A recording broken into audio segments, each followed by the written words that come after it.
ir a un contexto histórico.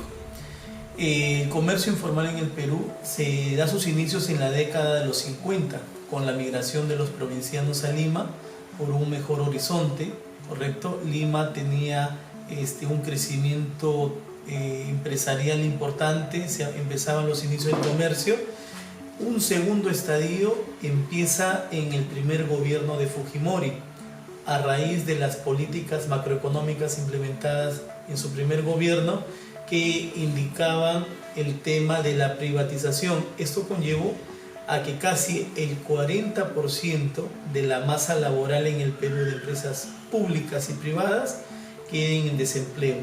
A raíz de este hecho importante, las esposas de estas personas que fueron despedidas, desvinculadas de su actividad, tuvieron que dedicarse al comercio. Empezaron a crearse las primeras paraditas, los mercados ambulatorios, y los varones que fueron desempleados del aparato público se dedicaron al servicio de taxi.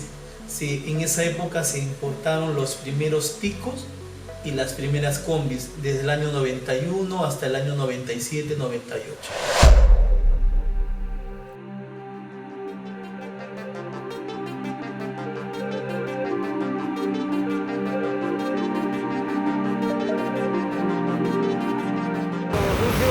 Que no tengo trabajo estable. Encima mi bono me ha dado, señorita, como me está viendo ahorita, estoy vendiendo en la calle. Encima a veces abusos de los cascos de la municipalidad, lo que da, se contrata, señorita, todos uno nos maltrata. La informalidad, en líneas generales, perjudica al empresario formal, aquel que tiene un negocio, paga sus tributos, tiene a los trabajadores en planillas y obviamente tiene costos laborales superiores al que es informal, que los costos son cero, ¿correcto? Ningún empresario podría competir en igualdad de condiciones, por más eficiente que sea, con un informal. El costo laboral, por ejemplo, en el Perú es 1.52%. Quiere decir que si yo a un trabajador le pago una remuneración de 1.000 soles, en términos reales, del bolsillo de los dueños de la empresa va a salir no 1.000 soles para el pago de ese trabajador, sino 1.520 soles aproximadamente, por todos los costos que implica tener a un trabajador en planilla: vacaciones, CTS, asignación familiar, el tema de la seguridad, ¿no? Entonces esto encarece, mientras que el informal no tiene ese costo. No tiene tampoco la obligatoriedad de pagar tributos al Estado, ni impuestos de ninguna manera. Entonces tienes un 23% de costos menores que tiene el informal. Entonces definitivamente perjudica en gran manera a la economía. Bueno, yo vendo aquí en la calle, usted sabe. O sea que 7 meses no he vendido nada. Ya se imagina el hambre que pasa. Pero ya el hambre me ganó y me volví a venir. Si me muero, me morí, ¿qué voy a hacer? Todo lo que yo he comido durante toda mi vida, me lo he ganado trabajando. Nadie me ha regalado nada. El problema aquí es que el Estado propiamente no genera incentivos para pasar a estos empresarios informales que están en la vereda de la informalidad, pasarlos al rubro de la formalidad para que sean fiscalizados, monitoreados por el Estado, porque el Estado no les ofrece incentivos atractivos. El empresario no es un tonto, es una persona que analiza sus costos y dice: ¿yo por qué voy a tributar al Estado impuestos en general si el Estado no me genera ningún beneficio? Mis impuestos no son bien gestionados, no tengo servicios públicos de calidad, llámese educación, salud, policía, etc. Entonces, la labor del Estado es carente de generar ese incentivo. Y sumado a que el empresario peruano o el peruano en general tiene una tendencia a la informalidad, y no es de desde esta década, eso viene desde antes. Escuchamos siempre hablar de la teoría del Pepe el Vivo, de la cultura chicha, de la cultura combi. Entonces, somos así, y por más que el Estado plantee políticas de incentivo, somos poco predispuestos a la formalidad. Siempre nos vamos por los cauces de la informalidad. Queremos sacarle la vuelta a todo. Sustento de ello es, por ejemplo, ¿por qué existe la informalidad? Porque hay un mercado que le gusta la informalidad. ¿Por qué existe paraderos combi? ¿Por qué las personas levantan su manito en media cuadra? Es porque hay un mercado que atiende a ese tipo de personas. ¿Por qué existen los paraderos informales de Fiori? Porque hay consumidores que les gusta ese tipo de servicios. Porque a menos de 1 kilómetro está el terminal formal de Fiori. ¿Por qué existe Gamarra como lo es ahora? Un hacinamiento, una informalidad total, porque hay mercado. Somos nosotros en esencia informales, y eso es un tema estructural y que pasa de manera transversal por educación, por servicios públicos, por una cultura como de ser ciudadanos y hacer respetar nuestros derechos como tales.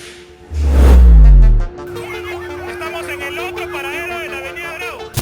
Un grupo de vendedores venezolanos y peruanos tuvieron un fuerte enfrentamiento. Una verdadera batalla se desató entre ambulantes y personal de fiscalización. La informalidad ha crecido en un 15 a un 20% según estimaciones de Macrocónsul, Instituto Peruano de Economía, ¿correcto? Y se justifica, pues, ¿no?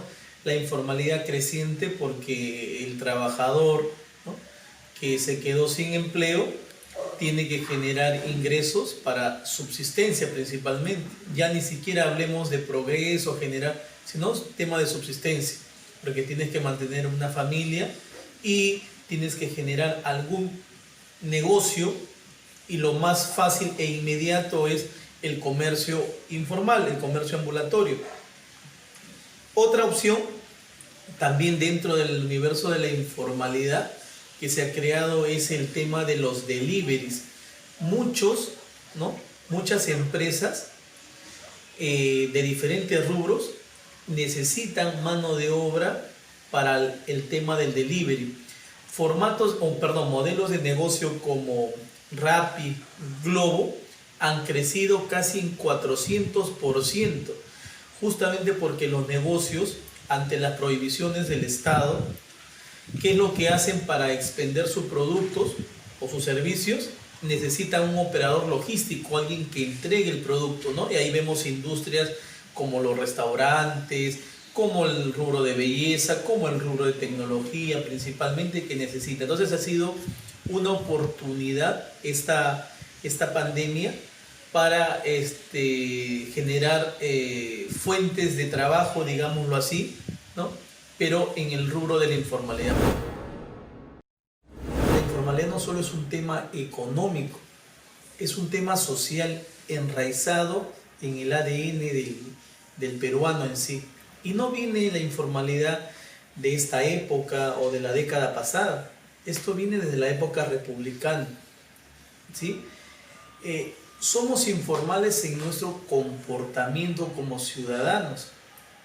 Como les comentaba, por ejemplo, si tenemos una deuda, viene nuestro acreedor, ya la persona a la que nosotros debemos, toca la puerta, sale nuestro hijo, y nosotros como deudores le decimos: oye, dile que no estoy.